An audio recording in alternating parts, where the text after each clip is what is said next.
Bodyguard müsste jetzt jeden Moment wiederkommen. Der sollte zu essen holen. Ich weiß zwar nicht, was er gekauft hat, aber was hätte er denn da geholt? Hätte er Red Bull geholt? Der hat sie doch nicht alle, oder? Hör mal, der hat Hunger, der Typ. Und der kommt denn da mit Red Bull? Oh, das gibt Ärger. Das gibt Ärger. Na. Dann schauen wir uns das mal an.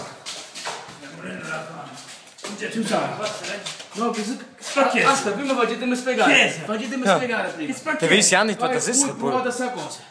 Prova a si mette reale. Jetzt kriegt er erstmal ein. Ma tu prova sta cosa. Ma tu provala. Spatto una testa. Provala prima.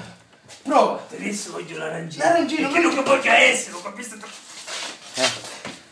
Der schickt ihm was zu essen holen und der kommt dann mit dem Red Bull. Aber okay, der lässt sich das nicht entgegen. Hat er das probiert. Ma tu prova.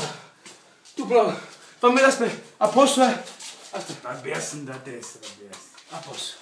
Buona? Minchia, gustosa. Gustosa, ti piace? Oh, das schmeckt Ti ihm. piace, eh? Das schmeckt. Posso capire che Aber- sicuro, ma posso bere? Aber Hunger hat er trotzdem noch, ne? Che fame non sta bene. C'ho fame. Senti, allora rischiare, ma ora a parte che c'è pure. Cammina, va a romperci il coglione, va a cantare. L'arancina è pezzetto. Jetzt wird er verprügelt. Tutto assaggiato. Se ne vende ci posso. Fame.